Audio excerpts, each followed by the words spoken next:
Makasih banyak. Assalamualaikum warahmatullahi wabarakatuh. Senang sekali mendengar perdebatan teman saya dua ini, Ceko dengan Nol. Menyenangkan karena 5 tahun lebih kan arahnya selalu ke Anies. Dan kali ini agak berubah arah nih. Dan menarik buat kita. Tema kali ini kita tentang survei Bang ya. Bukan survei, siapa yang akan menang dari 3 itu? Ya, survei udah gak dipercaya katanya.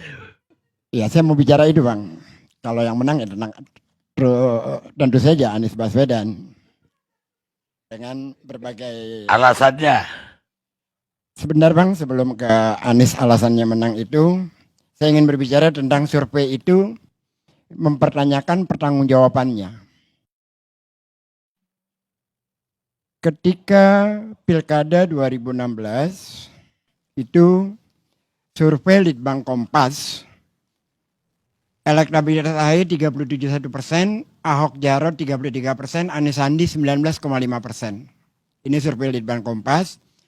Setelah survei, Kompas menulis di hariannya, di korannya, bahwa Anies Sandi tidak akan lolos putaran 2. Tapi saya tidak mengkliping pernyataan itu. Yang sangat jelas ada di sini, surveinya LSI Deni JA, Anies Sandi tersingkir di putaran 1. Ini surveinya LSI Deni JA. Lalu ini survei-survei yang di putaran pertama Pilkada DKI. Lalu Pilkada putaran 2, survei Carta Politika, Ahok Jarot 47,3%, Anies Sandi 44,8%, menjelang 3 hari menjelang pencoblosan. Jadi 3 hari menjelang pencoblosan, Carta Politika menyatakan Ahok akan menang. Demikian juga surveinya SMRC. Anies Sandi hanya unggul 1% dengan margin of error-nya masih 2% lebih. Jadi masih sangat meragukan. Menurut saya, terkait dengan survei-survei yang tadi Bang Karni katakan tadi itu orkestrasi.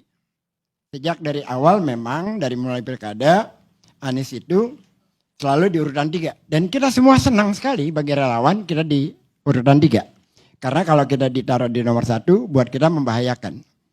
Itu persoalan militansi menjadi berkurang. Dengan urutan 3 itu menjadi luar biasa, semangat teman-teman di bawah kencang sekali. Dan karena kita punya pengalaman dengan survei-survei di pilkada sebelumnya, juga terkait bukan hanya pilkada DKI sebenarnya, termasuk Jateng, pada saat Ganjar dengan Sudirman Said, yang katanya Sudirman Said cuma 13%, tapi ternyata pada saat pemilihan angkanya 40 sekian. Lalu yang cukup menangis, Agung Gemelar, ketika di Jabar, sudah dinyatakan dia akan menang karena surveinya tinggi. Lalu ketika pemilihan tiba-tiba kalah dari Ahmad Heriawan. Bahkan Agung Gemelar mengatakan selayaknya lembaga survei itu, Agung harapan lembaga survei belajar dari anomali. Mungkin tidak sekeras pernyataan saya. Kalau pernyataan saya cari duit ya cari duit, tapi nggak gitu-gitu amat. Dalam artian ya janganlah angka-angka itu dikutak-kutik. Ada satu buku yang cukup menarik, nanti biar Ubaidillah yang membedahnya. Judul bukunya itu How to Lie with Statistics. Bagaimana menipu dengan statistik. Itu dari randomnya, dari metodenya, macam-macam lah. Yang bisa dilakukan untuk menipu masyarakat. Orkestrasi survei untuk menjegal Anies itu juga terjadi ketika Anies menjadi gubernur. Salah satunya teman saya sebelah kiri ini, Kodari. Kodari membuat survei tentang banjir Jakarta. Survei Indobarometer, Ahok paling berhasil atasi banjir Jakarta. Ini Kodari. Surveinya banjir Jakarta yang disurvei secara nasional. Bisa kebayang nggak itu orkestrasinya? Selama Anies menjadi gubernur Jakarta, Istana nggak pernah banjir, Bundaran HI nggak pernah banjir. Itu satu. Yang kedua, data dari BPBD DKI, data ya. Selama Anies memimpin, banjir Jakarta itu 2 hari. Di masa Ahok 4 hari. Dari tahun ke tahun ada perbedaannya. Luas yang banjir itu juga jauh berkurang. dari luasan RT RW-nya. Datanya nanti di BPBD ada, tinggal dibuka aja perbandingannya. Yang lucu lagi tentang kemacetan Jakarta juga lebih parah di masa Anies ketimbang di masa Ahok. Tapi saya baca data, anaknya kan kalau main data begini. Daripada kita dibohongin Kang Survei kan. Kemacetan Jakarta menurut TomTom Traffic Index tahun 2017 itu peringkat 4 tertinggi di dunia. Peringkat 4 kemacetan Jakarta. Itu 2017. Tahun 2018 di masa Anies sudah turun menjadi ke-7. Tahun 2019 turun menjadi 10. Tahun 2020 turun menjadi 31. Ini Jakarta keluar dari kemacetan, dari peringkat 10 udah keluar. Lalu tahun 2021 peringkat ke-46. Tahun 2022 naik lagi menjadi peringkat ke-29. Artinya apa? Bahwa antara yang dikemukakan lembaga survei dengan data yang ada itu berbanding terbalik. Tapi itu kan cara orang mencari duit ya, kita nggak bisa bilang apa-apa. Karena kan nggak ada undang-undangnya juga yang mengatur kebohongan itu. Namun demikian, apa yang terjadi? Yang terjadi adalah di berbagai tempat, di Jember ribuan orang, di Depok, di Malang, di Makassar, luar biasa antusiasnya. Mungkin yang hadir itu sebagiannya manusia, sebagiannya hantu belau menurut penelitian lembaga survei. Karena kan kalau yang ada di angka-angka itu kan jauh sekali dengan di kenyataan.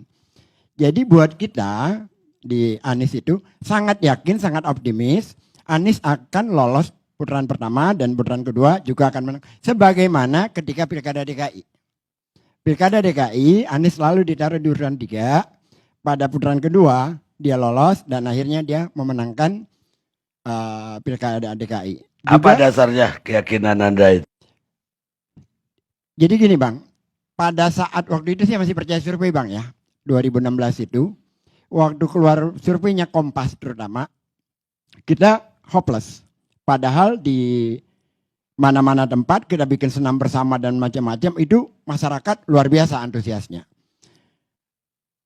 Survei Kompas itu dikonfirmasi dengan surveinya LSI.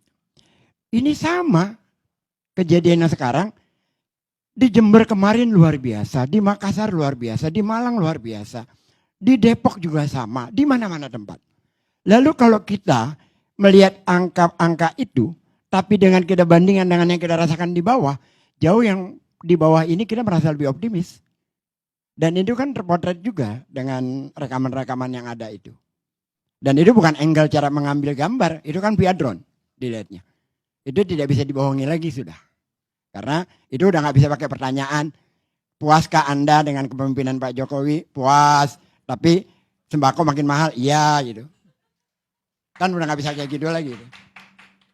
Jadi itu benar-benar terlihat jumlah orangnya, walaupun tidak bisa kita hitung secara rigid, tapi paling tidak itu menggambarkan bagaimana antusiasme masyarakat terhadap Anies.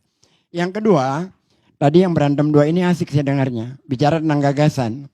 Anies itu sudah menulis 3 kali di media nasional. Pertama kali dia menulis di Kompas, yang kedua dia menulis di media Indonesia, yang ketiga dia menulis di Detikcom.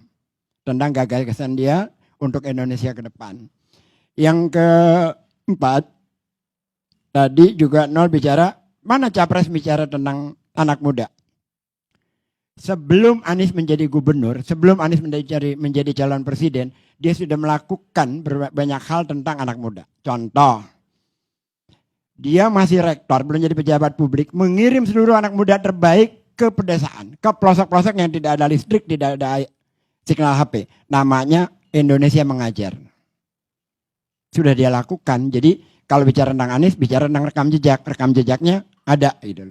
Yang kedua, tentang bagaimana startup dan lain-lain. Di Jakarta itu mekanismenya melalui Jakim, lalu melalui UMKM-nya Dinas UMKM DKI, itu semua dikelola. Dijadikan satu, bahkan sampai kepada pelatihan, sampai kepada bagaimana mendapatkan kredit perbankan. Itu di Jakarta sudah dilakukan.